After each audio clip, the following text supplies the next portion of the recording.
Welcome to Torah Today Ministries. My name is Grant Luton. And I'm Robin.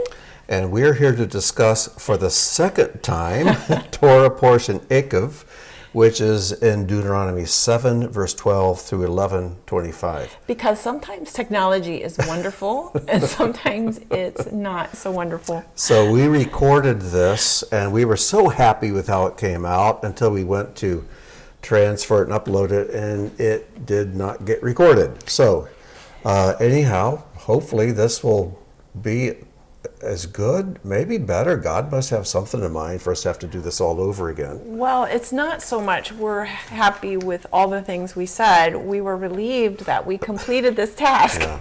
So we just trust that the conversation can be improved. So let's start. Well, you said after we record it that we're always so relieved when it's done. You said, yeah, it's like giving birth. Well, this morning we're having twins. Oh my gosh.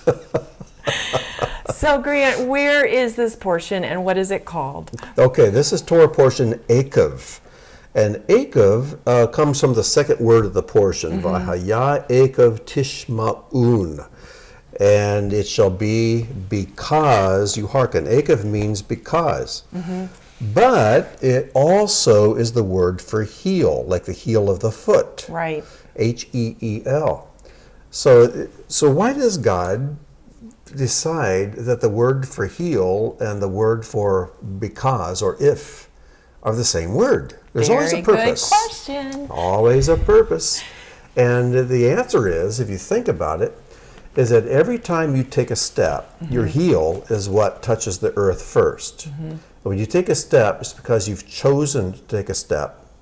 And because you put your heel down where you did, there are going to be rewards or consequences. Something's going to happen. Now, especially in the spiritual, for every step we take spiritually, making decisions to do something, we're putting our heel down, moving forward or moving backward or somewhere, and there's going to be consequences or rewards. And I want to interject here. We just said it isn't so much the physical journey that other people can define step by step, but it's really where we put our thoughts. Yes. How we direct our minds is the steps that we take one at a time. That's right. Obviously, that's going to determine physically where we're going to walk and how we're going to live out this life in this this world. Exactly. But honestly, Grant, the steps we take are the thoughts we think. Because thoughts lead to actions or inaction. And just like the human body has 2 feet and therefore 2 heels, there are 2 Eikevs in this Torah portion. The first one is here, this in chapter 7, verse 12. This shall be because you listen to these ordinances and guard them. But the other is in chapter 8 and verse 20, where it says, in the verse before, it warns us not to be like the nations that Adonai causes to perish before you. So will you perish because you will not have listened to the voice of Adonai your God. So every time we listen and obey, that's Eikev. And when we don't listen and then we disobey, that's an Eikev. We can just take a step that has rewards or take a step that has punishments. But God is God, and He loves us more than we can imagine. And even when we misstep in our thoughts and in our deeds, this portion even reminds us that He takes even those steps. Because let's face it, His people could have taken fewer steps physically between Egypt and Canaan, but they ended up stepping for 40 years. Yeah. And so He used all that. He uses it all. And not only for them, but for us, to teach us. And I'm intrigued by the first 2 verses of this portion, which are verses 12 and 13. Is it okay if I just read them? Sure, please. Again. Then it came about, because you listen to these judgments and keep and do them, that the Lord your God will keep with you His covenant and His loving kindness, which He swore to your forefathers. He will love you and bless you and multiply you. He will also bless the fruit of your womb and the fruit of your ground, your grain, your wine, your oil, the increase of your herd, and the young of your flock in the land which he swore to your forefathers to give you. So, now, I know where you're going. Well, I'm just going to say, here's I think what Yeshua based his statement on. If you seek first the kingdom of God and his righteousness, then all these things get added to you. Because verse 13 is basically a description of the very life God envisions for his people. Yes. But what we mentioned before is that in the conversation that no one heard is in verse 12, the last word there is how he swore to the forefathers. Yes. Abraham, Isaac, and Jacob. And then we can break down those further in verse 13, which I'll let you explain. Yeah, it says he will love you. Well, that's Abraham, Yes. who is loved by God, is God's friend. And was so good at loving others. Oh, yes. He will bless you. Well, that's Isaac. Isaac was so blessed. He went through very little discomfort and pain at all in his life.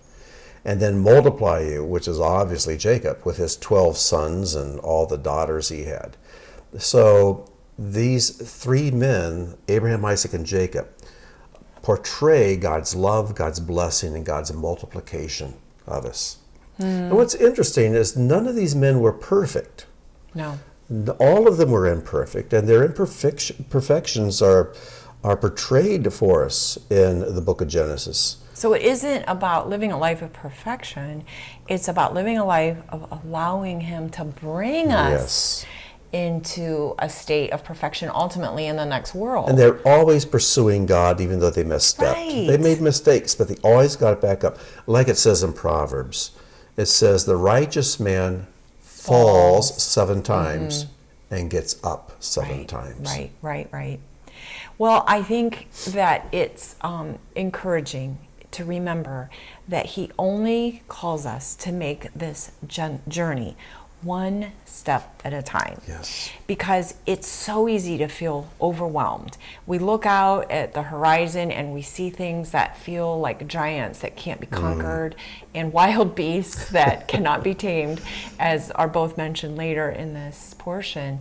And it's tempting to just retreat and to give up and to think it's too much. Well, but all he requires is taking the next step, putting our heel down. Yes. And Grant, even if we do our best to walk within his statutes and his commandments, if we're doing the very best with what we have and with what we know, he is pleased. Oh, absolutely. And we are going to progress. But what we want to do, we want to see him clear away the enemies first before we take a step forward. He says, no, you take the step forward and I'll clear away the enemies. I mean, he's going to require faith and courage from us and obedience from us. And if we do that, incredible things happen. It's funny you mentioned courage. That's just been such a theme in our life. Oh my. And as we've gone through these portions, I'm sure people who listen are thinking, man, they're always talking about being courageous. Well, you know what? God is always talking about being courageous. And this book of Deuteronomy just repeats over and over and over, be of good courage. Don't be discouraged. Remember what I have promised you. And one of the best ways to be encouraged is to not forget. Don't and forget. he keeps saying, don't forget. Over and over and over again. Remember. If we go down in chapter 7 to verse 17, he says, if you should say in your heart, these nations are greater than I, how can I dispossess them? Like we were just mentioning. Yes. You will not be afraid of them. Then you will remember what the Lord your God did to Pharaoh and to all of Egypt. So it's remember. Yes. Well, you just put your finger on the first of 3 negative mindsets or extreme mindsets that we are warned not to take up. And these warnings, these 3 warnings, are as timely today as they ever were in history. And the first one is, it says, perhaps you'll say in your heart. And all 3 of these talk about us saying something in our hearts. In our mind. We tend to tell ourselves stories, and we tend to believe the stories we tell ourselves. And I was thinking of the sign in your office that says, don't believe everything you think. And we tend to believe what we think, and what we think is often not something Not worth helpful. believing. No. Right. So the first mindset we're to avoid is, well, these nations they're too strong. They're too numerous. I can't Right. drive them out. Or And God says, well, you're right. You can't. let's translate just for a second. Or this corrupt government official is making our lives too difficult. We Oh, yeah. cannot stand up against Yeah. this. I mean, those are the thoughts. All the times you can't do something. We always have an excuse for not obeying God. We always have an excuse. But God gives us 3 things to do to counter this mindset. And you mentioned what they are. Verse 18, do not fear them. Don't be afraid. Fear is illegal for the believer. You either believe or you're afraid. You can't be afraid and still be a believer. Well, it paralyzes one or the us. other. It keeps you from even being capable of taking a step. Right. You just get stuck when you're afraid. And so, first of all, don't be afraid. You're not allowed. Right. It's not permitted. Second step, remember. You shall remember what Adonai your God did to Pharaoh and to all of Egypt. And then the third thing is he talks about in verse 20, to remember the hornet swarm. You know, God will send the hornet swarm against your enemies. You know, God does these things completely unexpected. I mean, what general goes into battle and says, okay, guys, we're going to line up here, and there's the enemy, we're going to go across, and then the hornet swarm is going to go out. You can't plot and plan these things. And how many times in life have you and I mean, we really do generally try to do our best to follow what we know God is speaking to us or believe he's speaking to us. And countless times, Grant, we've looked at each other and said, we never expected that. We never saw that coming. And God will do something so amazing. Yeah. He'll bring about something that we could have never planned or predicted. Well, you know, it's delightful. It really is. In this Torah portion later on, it reminds them about what God did with the Egyptian cavalry coming after him. The waters swallowed them up. Who foresaw that happening? Right. But then, a few sentences later, it refers to Korah and his rebellious assembly and how the earth swallowed them up. Nobody Who expected saw that coming? Right. God does the unexpected if we will do what he expects of us, and that is be courageous, remember, step forward. He says, I'll take care of the rest, but you must not cave in to your fears. One of the things that I know I harp on this all the time, but the scriptures command us to fear God, to only fear him, which means if I fear anything else, I am giving to that thing what belongs only to God. Because fear is a form of worship. And if I fear what people think, I'm putting them in the place of God, because I'm only concerned with what God thinks. If I fear the future, I'm making the things in the future a God instead of the God who holds the future. One of the thoughts that I try to keep close, and it encourages me in my internal thought process every day, is I have to be dressed for taking the next step, for the journey of what's ahead, even for the next moment, you know, the day ahead. And in Proverbs 31, the woman of valor chooses her garments for each day, and she dresses herself. Yes. And she dresses herself with courage. Yes. And dignity, Strength with strength and dignity. Yeah. And one of the things that I heard years ago is a quote that says that true dignity is only genuine when it's not diminished when other people are indifferent to it. So when I'm doing my best to clothe myself and be courageous and love God the best I can where I am, because where I am in my journey now, Grant, is not going to be where I am in my journey years from now. His expectations are adjusted to, he knows us. Yes. He knows our heart. He knows what our intentions are. And if other people don't understand, or even they misinterpret, if I let that totally derail me, I'm not going to have the strength to put my heel down for the next step. What if Messiah had conducted his life always concerned with what people thought of him? Oh my goodness. Where would we be today? Right. Well, The second negative mindset, the extreme mindset we are to avoid, is in chapter 8, and it's in verse 17. It says, and you may say in your heart, there we go, it's that self-talk where we begin to believe our own stories we tell ourselves. The narrative, right? We'll say, so this is after God gives victory. Oh, my strength and the might of my hand made all this wealth. Wow. And what's the solution? Once again, you shall remember Adonai your God, that it was He who gave you strength to make wealth in order to establish His covenant that He swore to your forefathers as this day. I think accumulating wealth is a very precarious and dangerous thing for us as humans. I think we've been protected. I laugh. But He's protected us from the curse of wealth, hasn't He? Yes. And I laugh, but it's kind of true. We've always had enough. Yeah. And we've had more than enough. Yes, enough to share. And He's teaching us more every day how to really appreciate what we have, and not covet what others have. That's right. Because when the commandment says don't covet, it doesn't mean that you don't look at what someone has and think that's really cool, that would be fun to have. It means you think that it should be yours instead of theirs. Oh, yeah. And you kind of abandon your own life and become something that is self-destructive. But moving right along. So true. So we were in verses 17 and 18. Yes, and of course the solution again is to remember and to recognize it's not about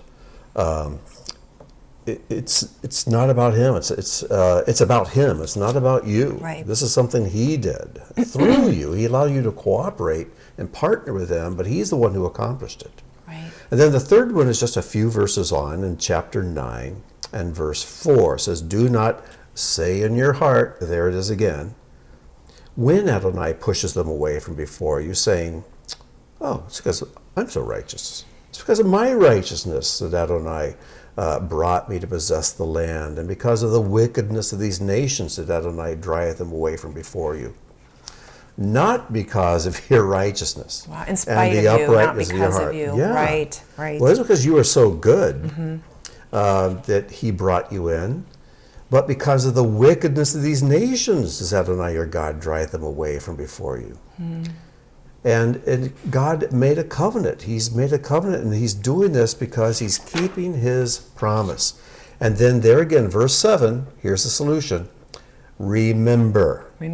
Do not forget that you provoked Adonai your God in the wilderness.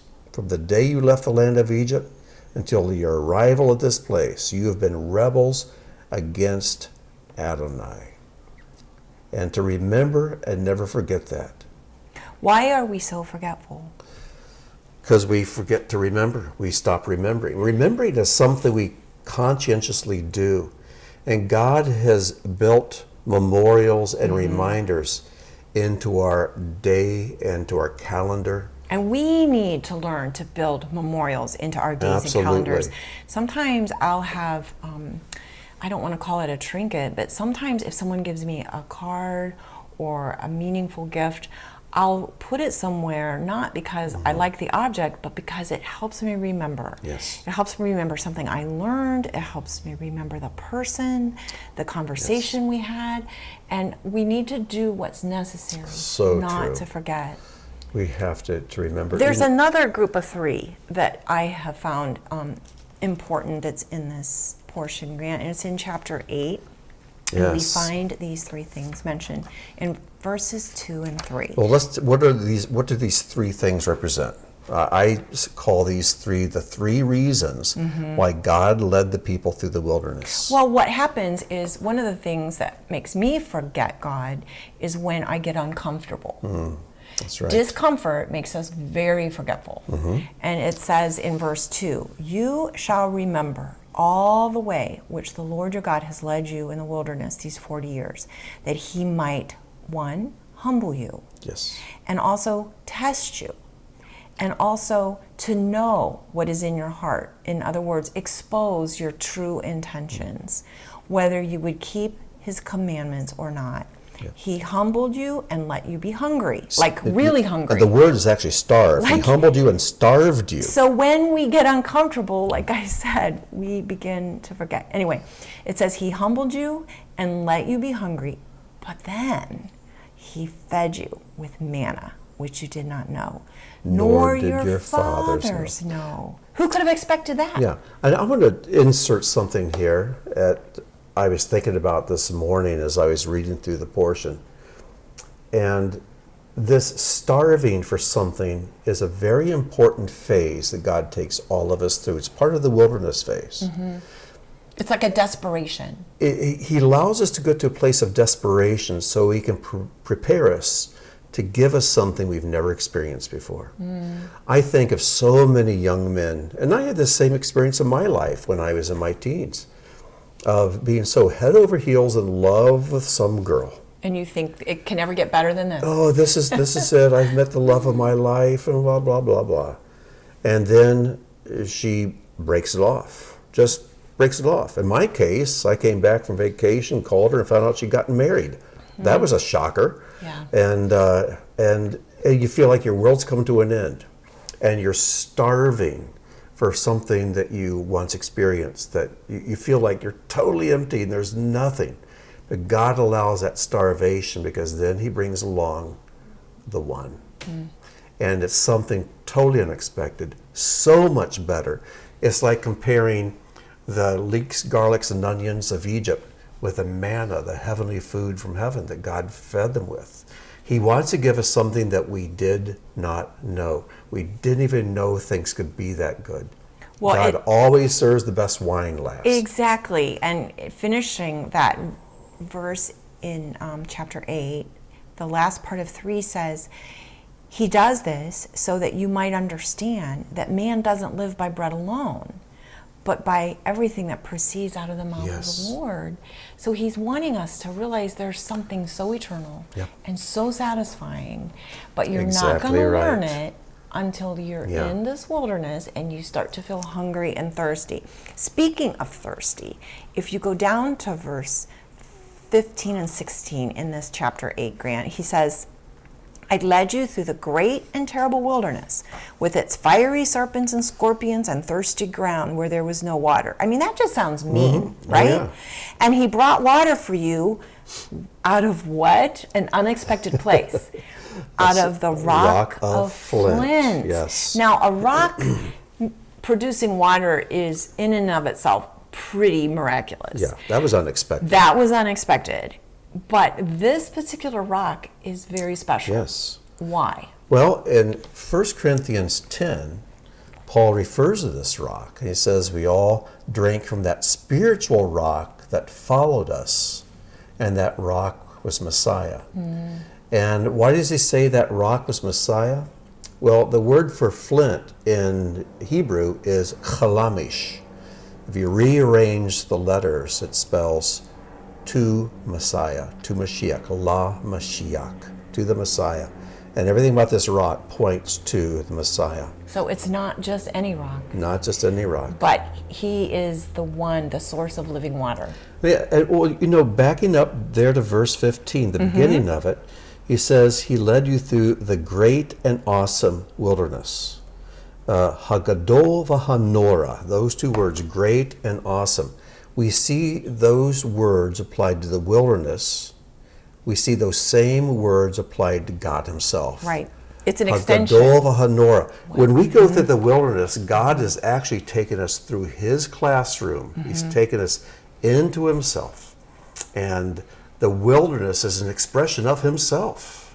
And it may seem horrible and dry and a place to be avoided, but God says, no, this is necessary. This is where you become broken from all the things that have been your downfall in the past. That's why. And you learn my ways. That's why verse 16 summarizes it so beautifully. It says, in the wilderness he fed you manna, which your fathers did not know, that he might humble you and that he might test you to do good for you in the end. Yeah. It's all about doing good for his people in the end. And what else did he give in the wilderness?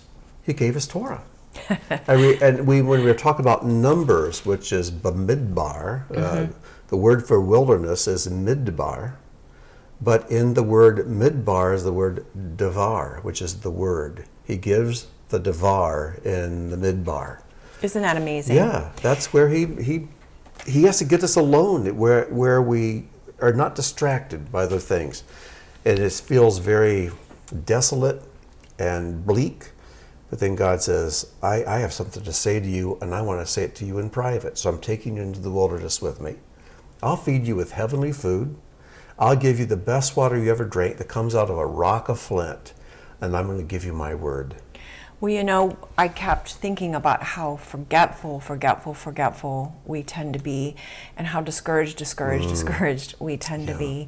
And the question I sat and asked myself was, well, then what is the answer? How do we remain strong? And I kept reading and got to chapter 11, verse 8, and it says, you shall therefore keep the commandments which I'm commanding you today, so that you may be strong. Yes. And I highlighted that, and I stopped, and I started to realize his commandments are the way that we make it through the wilderness. Yes. And we stop forgetting as often. And it says, and you go in and you possess the land into which you are about to cross to possess. The commandments. I was reading a fascinating study was done a few years ago at UCLA. And a professor there was curious about what would happen if he did a test group and divided his students in half.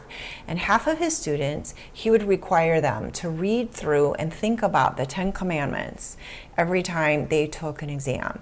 The other part of this test group, he would have them sit and remember and recall 10 books that they read in high school. So it was a little more trivial, but he had them each think about 10 things. And then they would proceed and take the test. Over time, the results were so interesting because the students who just tucked away those 10 commandments in their subconscious, even if they were atheists and didn't profess they believed in God, invariably not only did better on the test, but they were less likely to cheat. Isn't that amazing? Because they knew that commandment was running in their, kind of running in the background, and it was, do not lie, do not steal. And what has happened in our world, we've lost.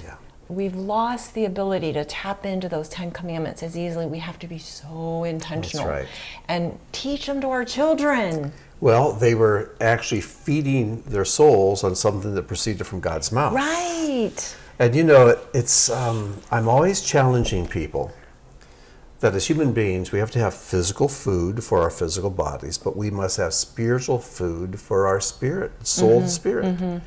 And my challenge is this: if you take 30 minutes to eat lunch, then sometime along in the day, take 30 minutes to feed on God's Word. How much time do you take to eat breakfast? How much time do you take to eat supper? Take that amount of time at least to feed your soul and spirit. If we do that, we'll have balanced lives. And we feed our bodies, but we fail to feed our souls and spirits. And we don't live by food alone, but by everything that proceeds from God's mouth. You can't live without that. And all the rituals that we have along the way, some are described for us in his Torah, and others we just sort of add on and create as a creative and beautiful way to keep to ornament those, the commandments. Really ornaments for the commandments and make them doable for our family. Well, we saw these 3 extreme mindsets to avoid, and it says you'll say in your hearts. If you say in your hearts, don't say in your hearts. And I'm reminded back in Numbers 15:39, where God says, it shall be zitzit. You put these tassels for you to look at, remember all the commandments of Adonai, so as to do them and not follow or not to explore after your own heart and your own eyes. We keep this virtual reality helmet on for 6 days a week. We start to think it's real, and the real world we forget it. And I found that people, I'm talking about believers here, we all have a propensity to get distracted after what we're thinking inside in our hearts, or to get distracted what we see with our eyes. Yeah, internal and external distraction, right. Some have more propensity to explore after their hearts. Others have more propensity to explore after their eyes. But both are equally destructive. If I chase what my eyes see, I get into all kinds of trouble. But if I explore after what I'm feeling, if I always have to consult my emotions to make a decision, if I have to consult my imagination before I could figure out a situation, that's just as destructive. Right. But we tend to think, well, that's more spiritual because we're going internal. No, we don't do either one. Both will lead us wrong. I mean, you look at Adam and Eve and their temptation of the garden, they explored after their eyes. And after their heart. And after their hearts. So what do? What's left? We explore after God's word. And you have to be so very intentional, like almost like a fanatic about it. Like, Yes. I can't make it through a day without eating spiritually, or I start to forget. Yeah. And you say, well, I don't have time. Be creative. There is a way. I was thinking about this description in chapter 11, where it describes putting a mezuzah Yes. on the doorpost of your life, on your house.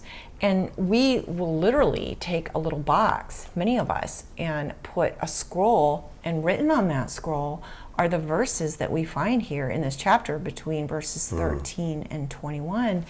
And it's like this little microscopic physical reminder every time we come and go from our house of where kingdom life is, who Yes. he is, what our responsibility That's so is. true. Because we forget. We forget. Now the challenge for me is not to forget to look at the mezuzah and remember, even though it's right there in front of me, I because know. it can become just such a part of the doorpost that you even forget that. Yeah. And it's a marker that says once you cross this threshold to come into this house, you're stepping into a little corner of the kingdom of God, because God's rules, his kingdom rules, apply here. And so that's why we touch it. We kiss our fingers, because it recognizes I'm going to honor God's word in my home. Out there, I'm not in charge of what goes on outside my home. But in my home, I have authority. And listen, And we want to live God's rules. I think of the women that I know, and men sometimes, who can't even say, in my home, I have authority of what goes on, because you may be married to someone who isn't walking alongside. And so you think, well, then I'm powerless. I mean, I have no control over anything. Which is not true. It's not true. Because you know what we do, Grant? We can hang that same mezuzah with that same truth around our neck. Yes. Either figuratively in our minds, or even literally buy a pendant if you need a physical reminder. You can buy a little mezuzah and have it there secretly against your heart to remind you every day of what you know is true. That's right. I was having So a conversation with a dear friend yesterday, and she said, you know, Robin, the world is seems to be rapidly approaching the end times. And even though people through history have said this is the end, things are just getting kind of strange. And what's tempting is for parents to just assume that the return will happen and that they don't have to prepare their kids to continue living in this world. And the words that we write on the mezuzah remind us that the main reason that we have this going on is so that we can impress these words on our soul and teach them to our sons and daughters when we walk, when we sit, when we go to sleep, when we rise up. And she said, we don't know how long God's people are going to be required to endure until the end really comes. And she said, it's more important than ever that we prepare our children. Instill our children with these truths. We have to work even harder to remind our children. And it gets tricky because we don't want to turn them off. But you have to seek him for creative and beautiful ways to lead them into life so that they know how to put their heel down in obedience to God. Because they're going to have to take responsibility for their journey. That's so true. So true. Well, you know what? I'm looking here, and we've gone over about 5 minutes. And, for the second time. For the second time. But I'm reminded that this Torah portion starts off about how we are to, it talks about the heel and how we step out. And it says, and he will love you. If we listen to what he says, it says in verse 13, he will love you and bless you and multiply you. But now we come to the end of the Torah portion. Yeah. In chapter 11, it talks about us loving him. So in 11:22, it says, for if you will observe this entire commandment, and it's singular, because all of this together all comes down to one thing, and that is trusting, following, just love him, just do what he says. That I commanded you to perform it. To love, there it is. Now we're to love Adonai, your God. He loved us first, but now we are to love him. To walk in all his ways, to cleave to him. Adonai will drive out all these nations from before you. And all of us have nations.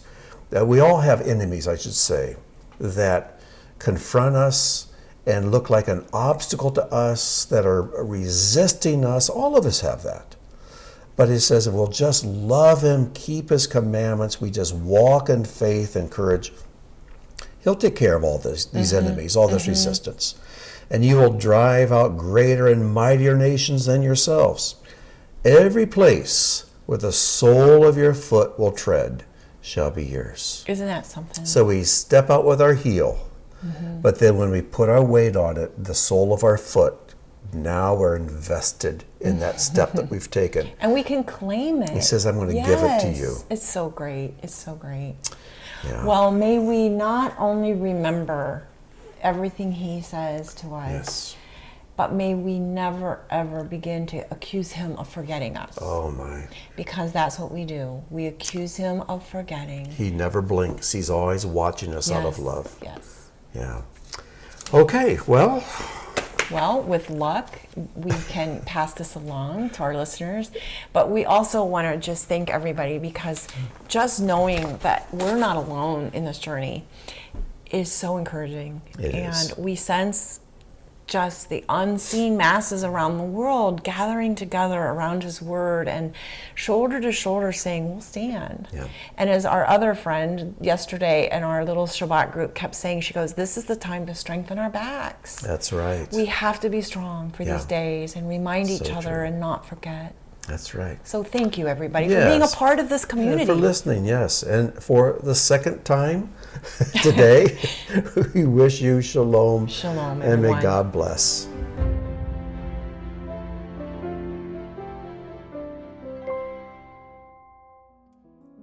Thank you for joining us for today's teaching. If the work of Torah Today Ministries has touched your life, please consider making a donation or sponsoring an upcoming video. As a video sponsor, you'll have an exclusive opportunity to memorialize a family member, celebrate a special event, or simply support the ongoing creation of similar content. Your tax-deductible contribution helps ensure that our teachings continue to reach all who are longing for truth. Click the link or visit our website to learn more.